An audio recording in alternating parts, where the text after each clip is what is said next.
sampai pembicaraan kita wala yabi' ba'dukum ala bai'i ba'd, dan janganlah kalian merebut atau membeli dan menjual barang yang sedang hendak dijual atau dibeli oleh orang lain. Wala yabi' ba'dukum bai'a ba'd, jangan sampai di antara kalian merebut pembelian atau barang yang dijual yang sedang orang lagi bertransaksi, atau yang disebut dengan selama dia berada fi majlisil khiyar. Karena dalam jual beli ada namanya khiyar, dan khiyar itu terbagi kepada 3. Khiyar itu maksudnya adalah hak bagi penjual dan pembeli untuk meneruskan transaksinya atau tidak.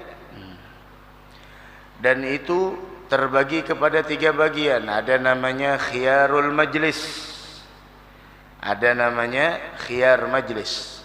Arti khiyar majlis, selama pembeli dan penjual tersebut berada di tempat transaksinya. Sehingga disebutkan di dalam kitab fikih, al-mutabayyi'ani bil khiyar ma lam yatafarraqa. Pembeli dan penjual dia berhak meneruskan jual belinya atau membatalkan jual belinya selama dia berada di tempat transaksi, atau di dalam ilmu fikih disebut khiyar majlis. Khiyar majlis, selama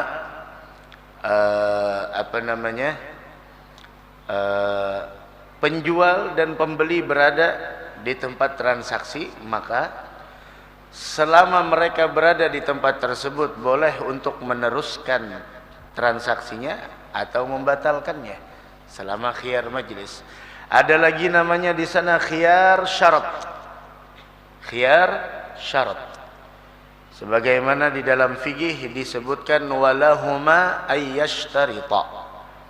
Bagi penjual dan pembeli boleh mengajukan syarat di dalam barang yang ingin dijual atau barang yang ingin dibeli, baik dari pembeli atau penjual. Dan tentunya ada syaratnya. Artinya jangan lebih dari 3 hari. Kemudian lagi di sana bahwasanya harus disepakati dari kedua belah pihak. Kemudian harus ditentukan berapa hari syaratnya. Biasanya kita transaksi di pasar biasanya nukar baju atau nukar apa aja. Biasanya paman kalau nyak ada sedang kena ulun bolehkanlah. Nah itu contohnya, itu syarat. Jasidin kada apa-apa. Dan itu pun harus selama 3 hari, jangan lebih dari 3 hari, dan harus ditentukan. Kemudian lagi khiyar berikutnya khiyar aib. Arti khiyar tadi apa? Hak bagi pembeli ataupun penjual untuk meneruskan transaksinya atau membatalkan. Ada khiyar.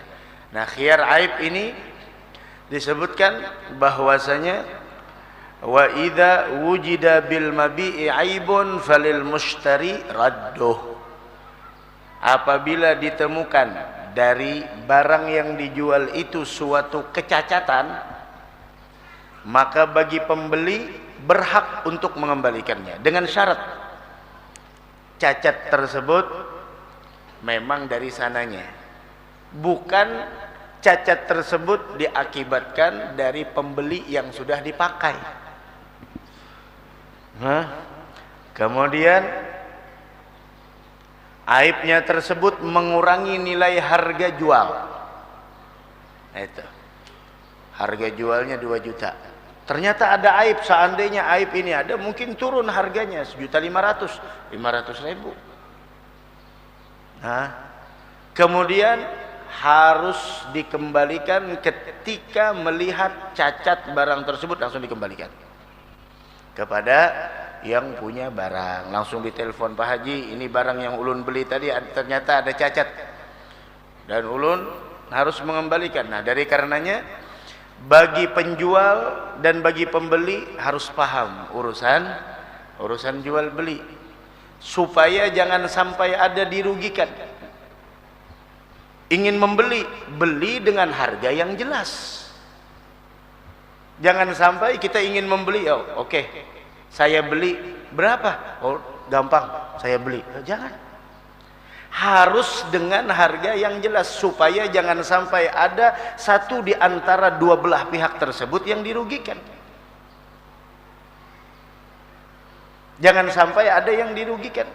Ingin menjual, silahkan jual, tapi dengan kejujuran. Ini ada aib, ini ada cacatnya, di sini begini begitu. Jangan sampai yang kita pikirkan hanya keuntungan, kemudian kita tidak jujur di dalam jual beli sehingga hartanya tidak ada berkah. Bukankah yang kita cari dalam transaksi jual beli, di dalam bisnis, di dalam perdagangan, di dalam mencari nafkah itu adalah keberkahan? Dari karenanya Rasul mengatakan, pedagang muslim yang jujur, yang terpercaya, besok bakal dikumpulkan dengan para syuhada di hari kiamat. Asal jujur. Yang ingin membeli, jangan sampai membelinya tidak ditentukan harganya. Begitu. Nah, mudah-mudahan pedagang-pedagang kita diberikan taufik dan hidayah oleh Allah Subhanahu wa taala. Nah, disinilah Sayyidina Umar menegaskan ketika di era beliau, orang yang tidak paham agama jangan ikut jual beli, jangan transaksi di area pasar kami. Kenapa? Merugikan orang lain. Seperti khiyar majlis, bagi pembeli dan bagi penjual, boleh meneruskan dan boleh membatalkan jual belinya selama dia berada di tempat transaksi. Itu namanya khiyar majlis. Contoh, ulun beli barang, berapa nih julun baju Jerzidin? 100.000. Kawa kurang lah, ada kawa kurang lagi, handak-handak kada-kada ya, akhir kadang-kadang pulanglah ini. Nah, kadang-kadang ada penjual yang menaruh harga luar biasa, harganya 3 kali lipat. Sebenarnya tidak ada batasan, silahkan wahai para pedagang, mau menaruh untung dapat berapa silahkan, tidak ada di sana, tidak ada batasan. Mau 50%, mau 100%, mau 200%, mau 300%, silahkan. Akan tetapi jangan sampai melebihi daripada harga pasaran. Cuma itu. Harga pasaran berapa? Harga pasaran 100.000, udah 100.000. Nah, untungnya dari 100.000 silahkan, mau 50.000, mau berapa, tapi jangan sampai melebihi harga pasaran. Yang menawar pulang, ya Allah, kadang-kadang ada yang menawar, ya Allah. Jadi dua kubu ini sama, yang mengandak harga sama, nang menawar banget lagi. Sampai ada ikam juga kalau ke pasar sana menawar jangan tanggung-tanggung, separoh. Nah, kenapa? Oh, karena di sana harganya mereka sudah naruh harga melebihi daripada standarnya. Memang tidak jadi masalah, namun bukan hanya sekedar keuntungan yang kita dapatkan dalam berbisnis, akan tetapi yang kita ingin yaitu adalah keberkahan. Karena niat dagang salah satunya adalah mempermudah keperluan yang dicari oleh umat Nabi Muhammad SAW. Toh rizki bukan hanya di toko kita, toh rizki bukan hanya dapat dari keuntungan jual beli. Nikmat sehat adalah rizki. Buat apa kita dapat untung banyak, namun setelah itu kita dapat penyakit, kemudian kita dapat musibah, yang pada akhirnya semuanya juga kita gunakan kepada hal tersebut. Berapa harganya? 100.000. Ya udah. Kawa kurang kada kawa lagi. Harga pepadaan, harga jemaah sudah ini 100.000. Pokoknya lawan pian 100.000. lawan yang lain 75. Lawan kakawanan jahat sudah harga kakawanan ya 100.000, padahal lawan lain 75 aja, kakawanan 100. Allahu Akbar. Akhir harga 75, harga 100, ya udah sepakat. Ulun unjuk duit, nya unjuk barang. Tapi masih belum berpisah dari tempat transaksi. Baru ingat turun, astagfirullah. Hari ini bayar kredit tanggal 1. Paman turun kada jadi nukar baju. Oh, kada kawal lagi sih, barang sudah diterima, duit sudah masuk celengan. Loh, apa paman? Ini kita masih khiyar majelis. Kita masih boleh di sana meneruskan transaksi kita atau kita membatalkan. Toh ulun masih di sini, pian masih di tempat pian, ulun masih di sini. Beda kalau ulun sudah keluar tempat pasar, itu tidak bisa lagi.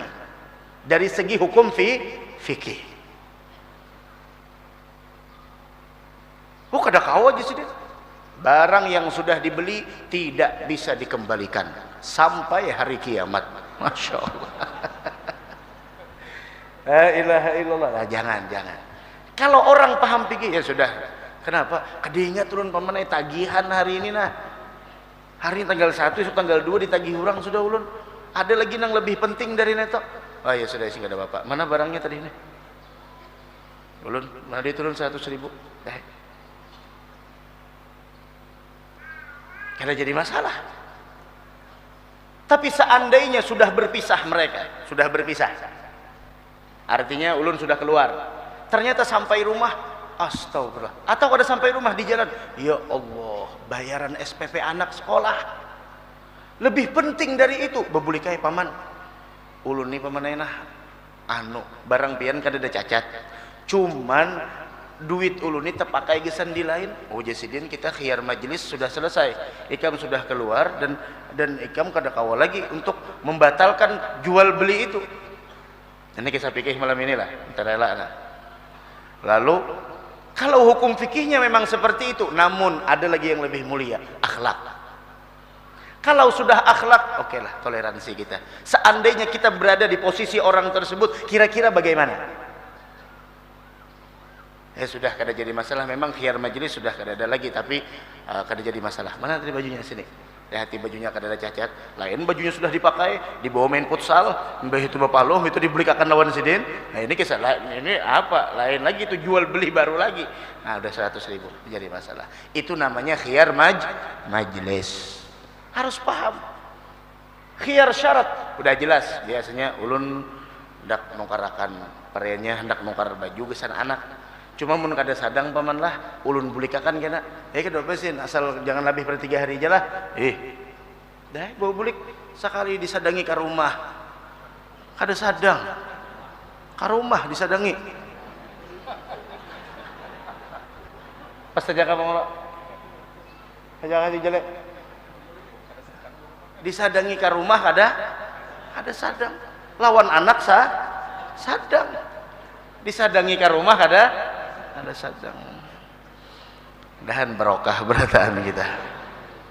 Nah kada sadang beli paman, kada sadang ada lagi nomor nang taganal pada nenek lah. Kada itu ma'ruf sudah syarat. Khiyar aib.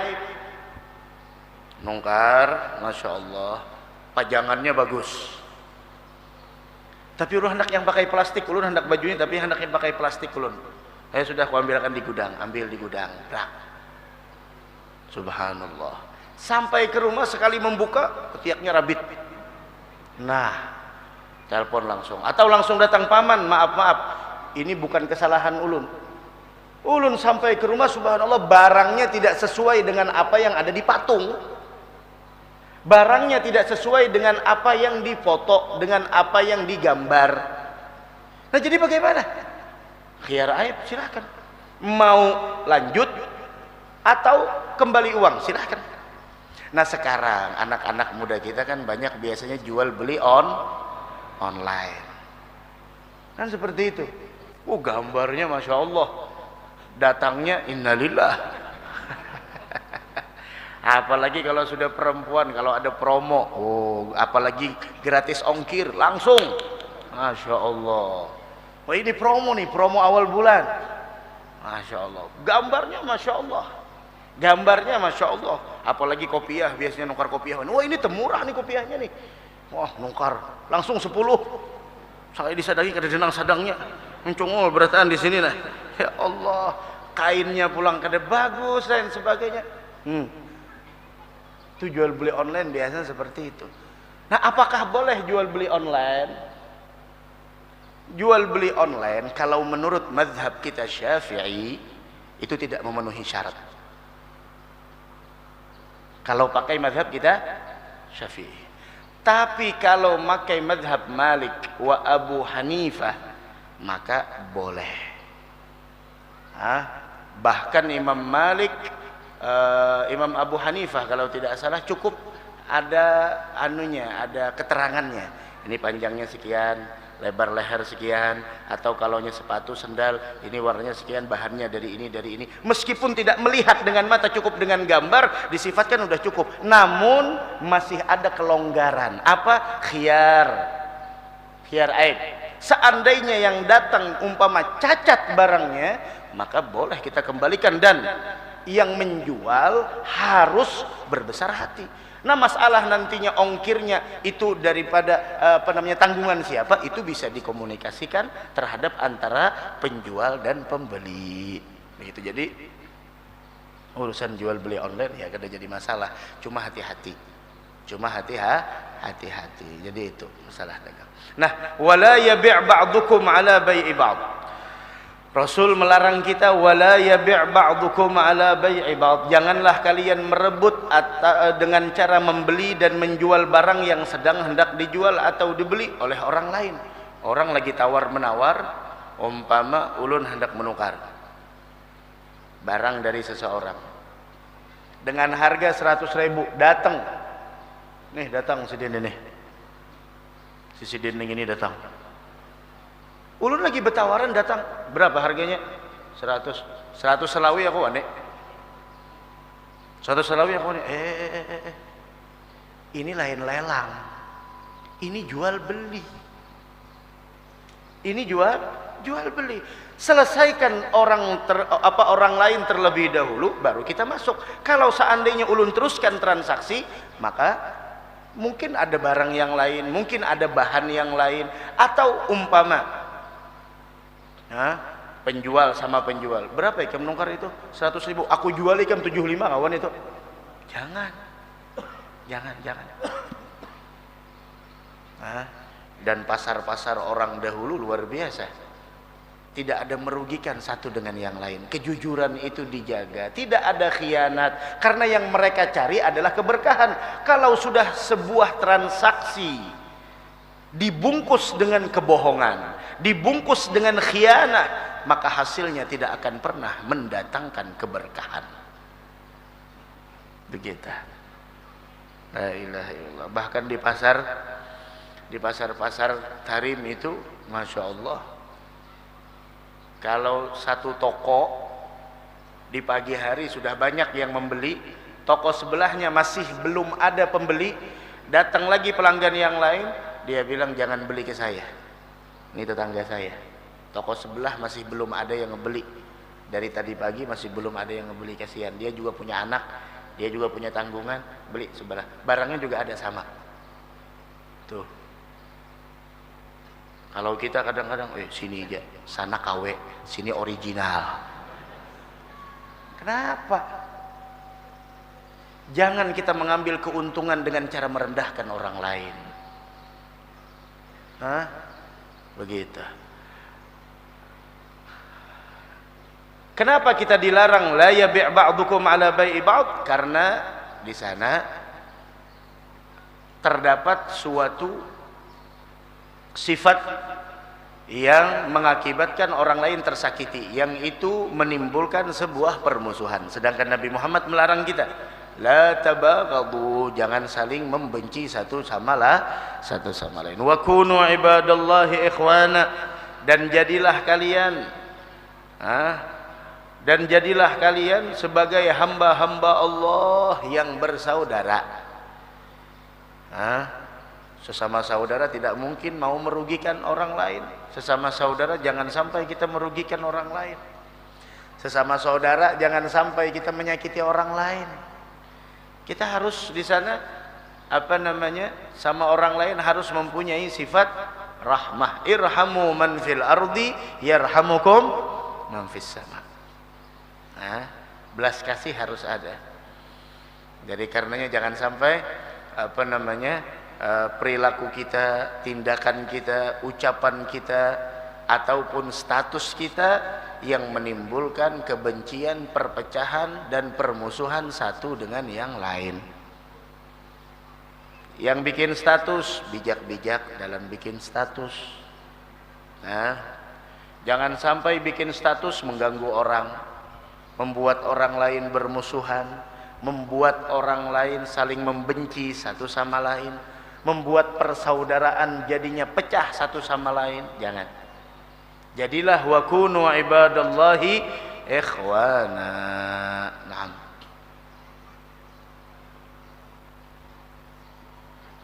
Bahkan disebutkan bahwasanya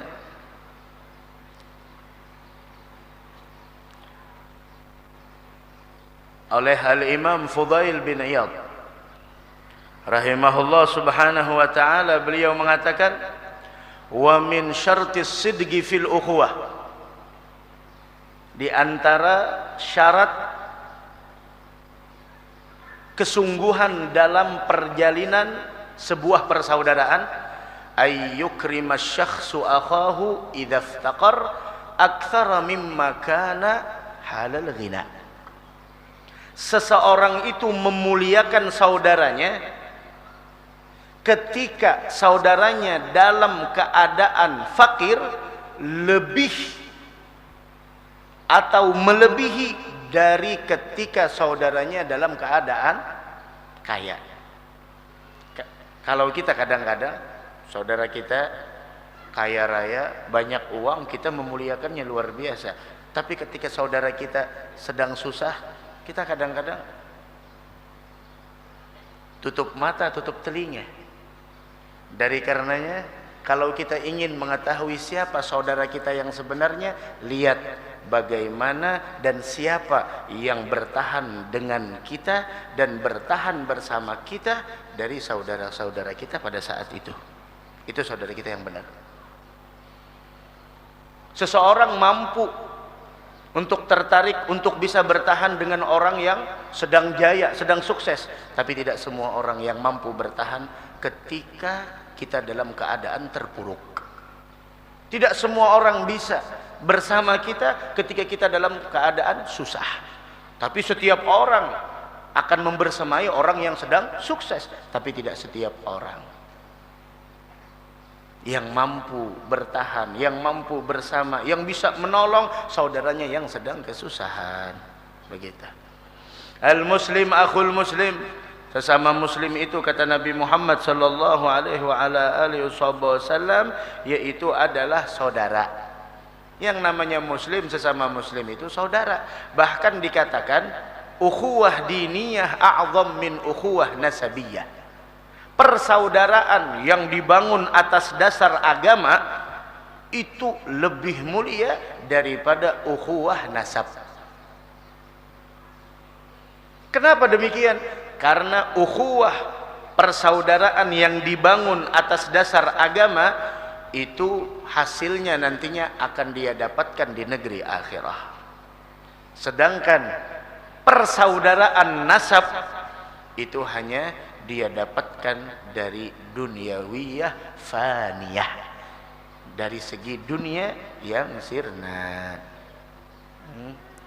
Dari karenanya ada orang yang bujur-bujur bersaudara, diceritakan ini ada cerita unik luar biasa. Orang yang dan ini mempersaudarakan antara satu dengan yang lain itu adalah salah satu yang dilakukan oleh Nabi kita Muhammad sallallahu alaihi wasallam ketika beliau sampai di Madinatul Munawwarah, mempersaudarakan antara Muhajirin dan Ansor. Muhajirin orang yang hijrah dari Mekah, Ansor adalah orang yang asli Madinah, dipersaudarakan sama Nabi Muhammad. Sampai mereka itu luar biasa. Orang-orang Ansar, orang ahli Madinah ketika dipersaudarakan oleh Nabi Muhammad atau yang kita sebut dengan saudara angkat. Ketika dipersaudarakan oleh Nabi Muhammad, maka orang Ansar mengatakan, saya punya istri 3. Kamu tidak punya istri, silahkan pilih istri saya salah satu dari yang 3 yang mana, biar saya ceraikan. Tuh sampai begitunya mereka, saudara angkat, sampai mereka mengatakan, nih saya punya harta, ambil, berapa kau punya, berapa kau mau ambil, bilangnya ada. Tapi orang dulu tahu diri, kalau kita ditawari gitu, oh gas sudah, mana yang hendak, ini. Nah, orang dulu lah, sama seperti para sahabat nih, saya mau ke pasar, saya mau transaksi, saya berikan modal, jangan. Kamu juga perlu, jangan. Saya bisa nyari ke pasar sampai jadi orang kaya raya. Yang penting mau berusaha. Nah itu. Nah, diceritakan para salaf dulu mereka bersaudara ukhuwah fillah. Yang mana perjalanan saudara mereka bukan karena rupa, bukan karena harta, bukan karena kepentingan pribadi, namun mereka menjalin hubungan karena Allah. Al-ukhuwah fillah. Suatu hari ada 4 orang lagi khalwat di atas gunung. Kemudian subhanallah bekal mereka habis, sehingga mereka memerintahkan salah satu dari saudaranya, bukan saudara nasab nih, bukan saudara darah, tapi saudara karena agama. Mereka saudara angkat.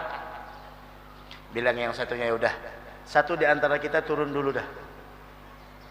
Satu di antara kita turun dulu. Nyari apa? Nyari makan. Cari makan, ketok pintu, assalamualaikum, waalaikumsalam. Pak Haji, kami lagi ada khalwat di sana dan kami kehabisan bekal. Mungkin kalau Pak Haji mau, berikan kami sedikit dari rezeki yang Allah berikan kepada Pak Haji. Kata Pak Haji, berapa orang kalian di sana? Kami yang di sana ada 3, 4 sama saya. Tunggu dulu di sini. Dikasih roti 4 porsi. Ternyata subhanallah, setelah dikasih roti 4 porsi, orang yang menerima tersebut langsung ke belakang rumah Pak Haji dan dia makan langsung ke 4 porsinya. Pak Hajinya lihat, ikam berdusta kah? Dah kada. Jadi ikam tadi 4, kenapa jadi ikam makan seberataan? Ujarnya cukup ulun yang memakan, saudara ulun kenyang berataan di sana. Coba lihat ikatan. Jangan Pak Haji, aku kada percaya. Kalau pengen kada percaya silahkan tanya. Pak Hajinya langsung naik ke atas gunung. Memang benar ada 3 orang bib di sana. Ujar Pak Hajinya, benarkah ini saudara angkat kalian? Ya, benar. Benarkah kalian yang memerintahkan dia untuk datang? Untuk datang mencari daripada bekal? Ya benar. Nah terus kami tadi memberi 4 porsi roti. Namun sayangnya dia makan dan dia berdalihkan bahwasanya kalian sudah kenyang. Mereka bilang, "Na'am. Tadinya kami lapar, tapi entah kenapa Allah berkehendak kami sudah kenyang." Pak Hajinya masih belum percaya. Saya tidak percaya. Mereka bilang, "Ya udah, ini ada pisau. Silahkan goreskan pisau ini ke tangan kami, lihat tangan saudara kami yang lainnya seperti apa." Digores tangannya, keluar darah, yang 3 keluar darah semuanya. Ini ukhuwah yang sangat luar biasa. Bahkan ada seorang masyayikh yang ada di Tarim punya saudara angkat di Jeddah. Ketika saudara angkatnya tabrakan, yang ada di Tarim terpental. Padahal kada ada kenapa-napa. Langsung. Kenapa? Saudara angkat. Kita saudara angkat nyarinya yang sugih, yang miskin. Saudara angkat ini. Apalagi kalau sudah sugih, tapi kalau sudah bangkrut, lain jalan. Persaudara, dan itu ada hak saudara di antara saudara. Sampai Nabi Muhammad pernah mencontohkan ketika Rasul berjalan, kemudian Rasul mencari 2 kayu siwak, kemudian ada yang lurus, ada yang bengkok, ada yang lurus, ada yang bengkok. Dikasih sama Nabi Muhammad kepada saudaranya yang di sebelah yang lurus, artinya yang baik. Kemudian sahabat tersebut, "Jangan ya Rasulullah, engkau lebih berhak dengan yang lurus." Coba lihat, tahu diri. Engkau lebih berhak dengan yang lurus. Tidak, kata Nabi Muhammad, saya biar yang bengkok. Karena tidaklah dua orang yang sedang bersaudara berjalan di permukaan bumi ini siang ataupun malam, melainkan besok bakal ditanya oleh Allah, sudahkah engkau laksanakan hak antara engkau dengan saudaramu selama di dunia. Itu diajarkan oleh Nabi kita Muhammad. Apalagi kita, ya Allah, jangan sampai itu sesama saudara saling membenci, saling menjelek-jelekkan satu dengan yang lain. Apalagi Masya Allah punya dua wajah, dzul wajhain. Orang yang punya dua wajah, syarrun nas dzul wajhain. Manusia terburuk, kata Nabi Muhammad, orang yang punya dua muka. Datang dengan kita dengan satu muka, di belakang kita beda lagi. Itu ya Allah, na'udzubillah. Nah, mudah-mudahan Allah perbaiki keadaan kita, insyaallah. Amin ya rabbal alamin. La yadhlimuhu, kata Nabi Muhammad, al muslim akhul muslim. Muslim itu saudara dari muslim lainnya. La yadhlimuhu, maka dari karenanya itu jangan sampai satu sama lain menzalimi. La yadhlimuhu, tidak boleh menzalimi. Baik menzalimi dirinya, agamanya, kehormatannya, hartanya. Karena semua itu menafikan daripada persaudaraan Islamiyah. Kezaliman itu bukan hanya sekedar di diri, juga di agama, juga kehormatannya, juga hartanya. Dari karenanya Rasul mengatakan, ittaqudz zulma fa innadz zulma dzulumat yaumal qiyamah. Takutilah kezaliman, karena kezaliman itu akan mengakibatkan sebuah kegelapan besok di hari kiamat.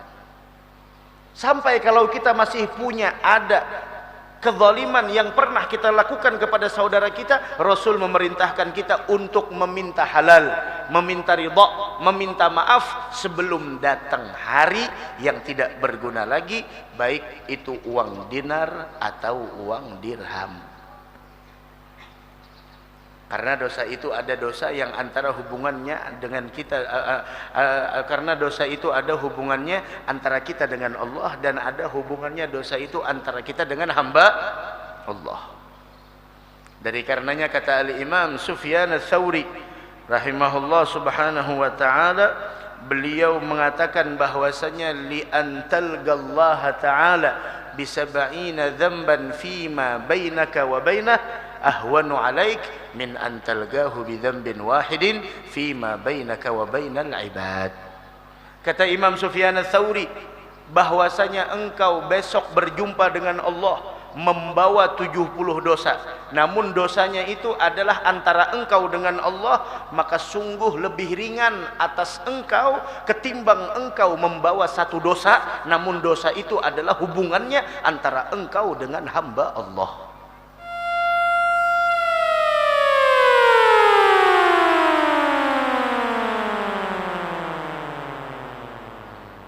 Bismillah, azan.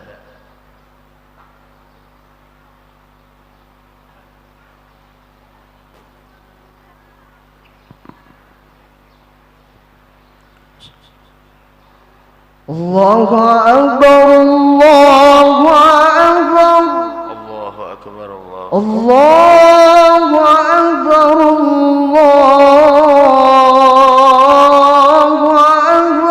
Allahu Akbar, Allahu Akbar. Asyhadu an la ilaha illallah, asyhadu an la ilaha illallah,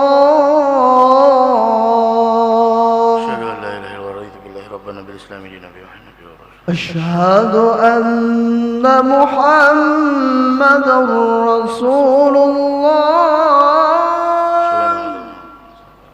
asyhadu anna Muhammadar Rasulullah,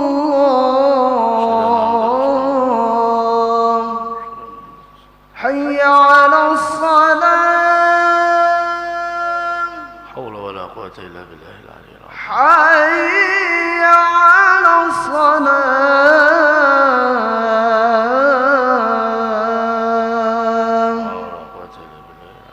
hayya 'alal falah, Haula wala quwwata illa billah.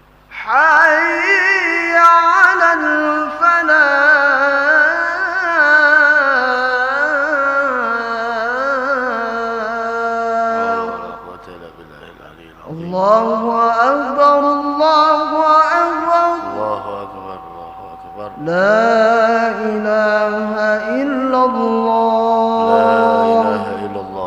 محمد رسول الله صلى الله عليه وآله وسلم. الحمد لله رب العالمين.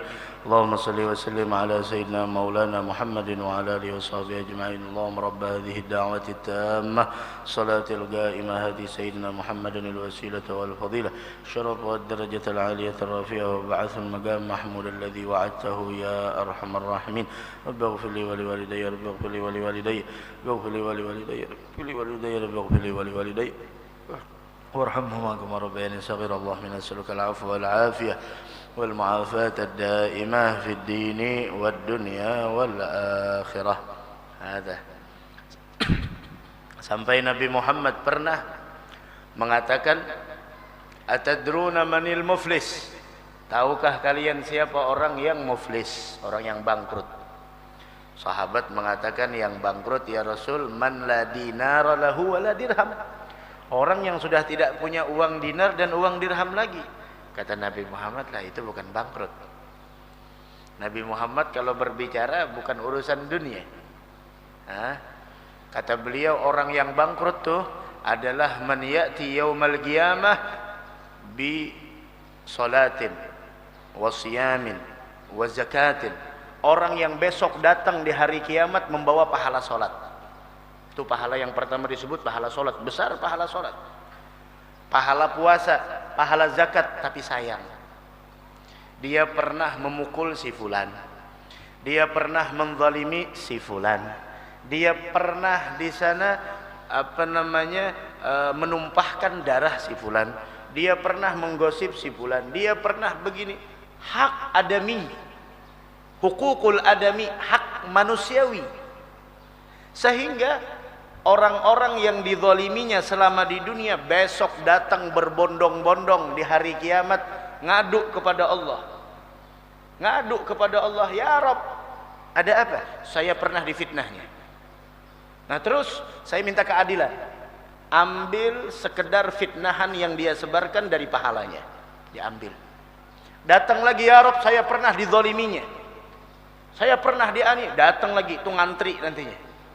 Kenapa? Karena pada saat itu tidak ada lagi harganya uang, tidak ada lagi nilainya materi, tidak ada lagi harganya berbagai macam harta duniawi yang saat ini direbutkan oleh orang lain. Yang berharga pada saat itu adalah pahala. Datang, satu pahala pun dicari nantinya besok. Ya Rabb, dia pernah di sana menzalimi saya, dia pernah ngerebut harta saya, dia pernah ngambil harta saya, dan dia akui itu adalah hartanya, padahal bukan hartanya, harta saya. Ya Rabb, dia pernah memakan harta warisan yang sebenarnya itu bukan haknya, tapi hak kami.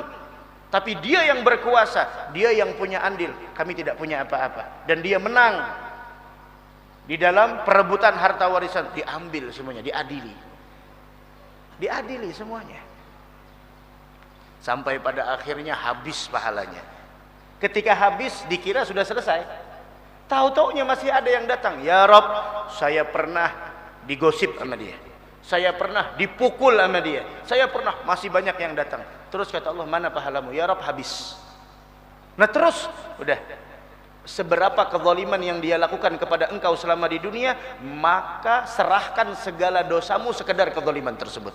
Dosanya dia masih belum bisa lagi, kemudian dosa orang lain dia sendiri yang memikulnya. Pada akhirnya apa? Summa turiha finnar, kemudian orang tersebut dilemparkan ke dalam neraka, padahal ahli ibadah. Maka dari karena itu, penghambaan kepada Allah bukan hanya sekedar kita di atas sajadah. Penghambaan bukan hanya sekedar kita sujud, tapi penghambaan kepada Allah bagaimana perilaku kita, perbuatan kita, tutur kata kita dengan orang lain. Inilah yang dinamakan hablum minallah dan hablun minan nas. Dari karenanya hati-hati dengan kezaliman. Mungkin engkau berkuasa 5 tahun, 10 tahun, tapi akhirnya apa? Ala yadhunnu ulaika annahum mab'utsun?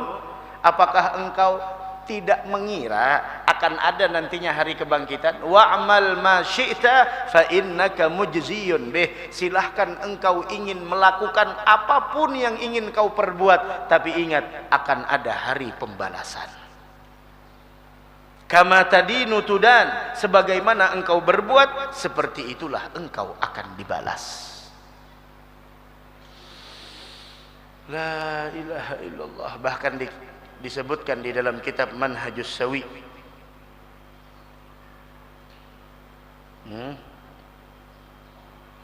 dan disebutkan di dalam kitab Nafaisul Ulwiyah, bahwasanya disebutkan satu kerugian yang dirasakan oleh orang lain dari kezaliman antara hamba Allah Subhanahu wa taala, itu diambil nantinya besok di hari kiamat 700 salat yang diterima. Itu satu kezaliman. Makanya hati-hati, ya Allah, hati-hati kita. Hati-hati kita punya mulut hati-hati. Apapun di sana.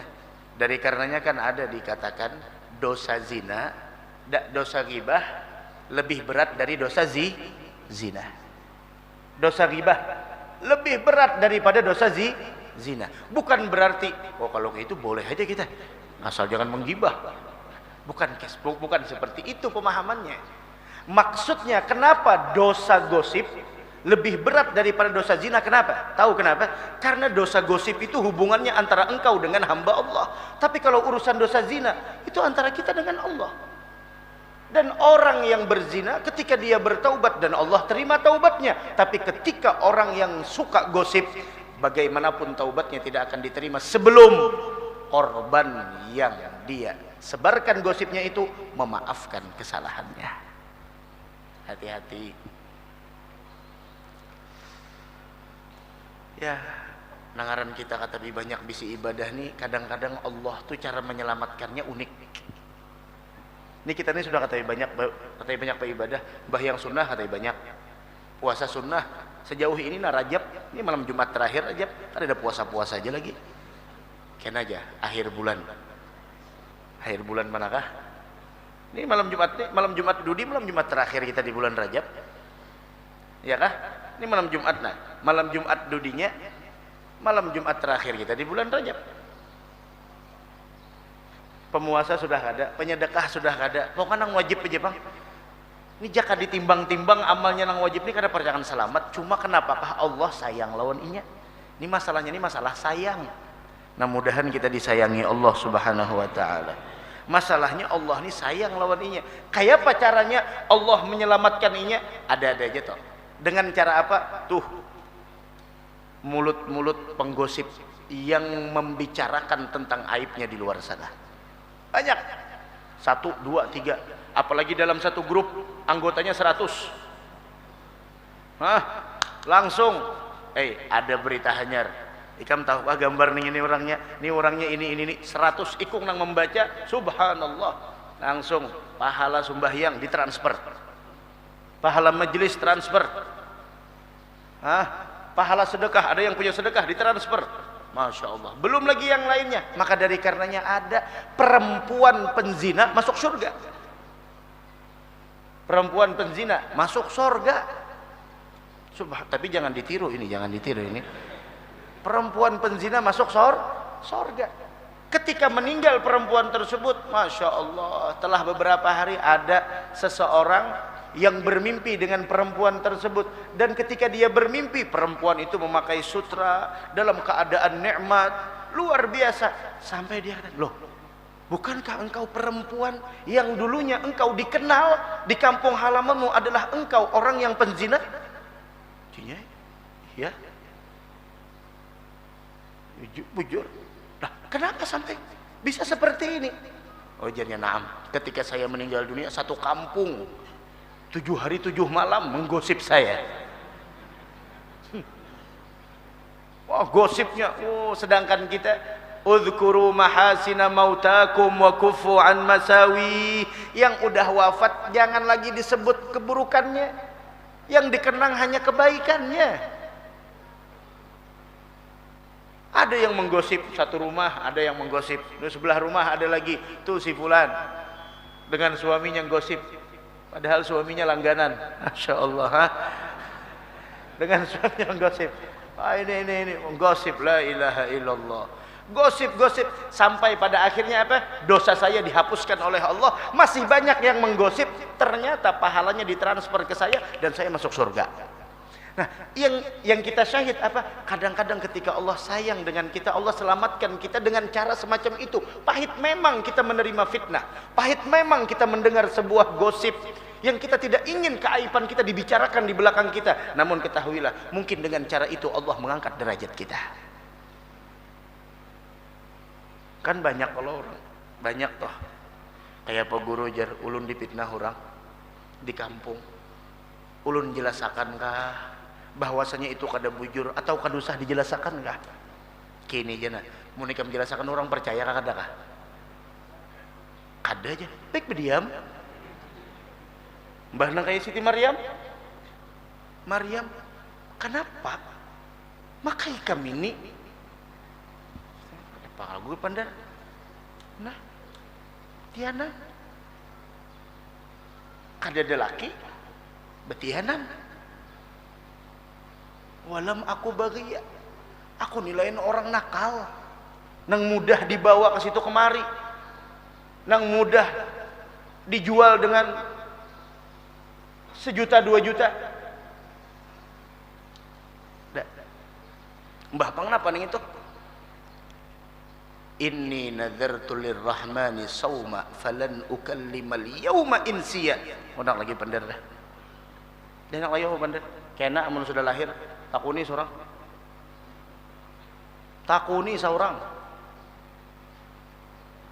Inni nadartu lirrahmani sauma falan ukallimal yauma insiya. Oh dah hendak lagi jar Sayyidatuna Maryam kada hendak lagi bepender sudah. Kayak namun sudah lahir takuni seorang pas lahiran Siti Maryam.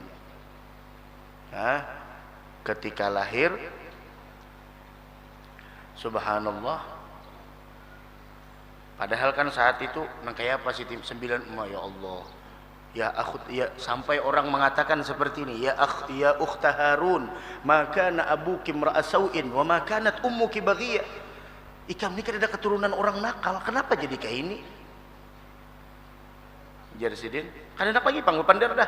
Fa asyarat ilaih. Lalu jadi sidin tuh panderi seorang nang lahir itu, hanya lahir. Kayak apa orang kada lagi percaya sudah tuh panderi seorang ujar buhannya, qalu kaifa nukallimu man kana fil mahdi sabiya. Kayak apa kami mandirikan anakan hanya orang lahir kayak apa dipandiri sekalinya bepender.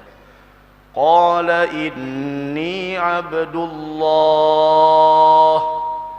ataniyal kitaba wa ja'alani nabiyya wa ja'alani mubarakan aynama kunt wa awsani bis salati waz zakati ma dumtu hayya wa barran biwalidati wa lam yaj'alni jabbaran shaqiyya wassalamu alayya yawma wulidtu wa yawma amutu wa yawma ub'atsu hayya. Bepender ada nang wahin aja ada nang menangis aja kada. Bepender gala ini Abdullah, aku adalah hamba Allah. Ataniyal kitab, aku diberikan Alkitab. Wa ja'alani nabiyya, aku dijadikan sebagai seorang nabi. Wa ja'alani mubarakan aynama kunt, aku dijadikan orang yang membawa berkah dimanapun aku berada. Wa awsani bis salah, Allah mewasiatkan aku untuk melaksanakan salat.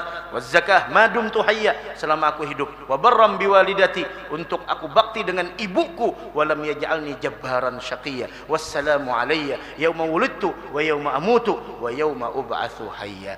Kata Allah, dzalika Isa bin Maryam qaulal haqqi alladhi fihi yamtarun ma kana lillahi ay yattakhidha min walad subhanah. Itu bukan anak Allah. Bepender. Jadi kada usah dilawani, berdiam aja. Mun pacangan pender seorang kada diasi, berdiam. Mungkin dengan cara itu Allah ingin menyelamatkan kita. Selesai.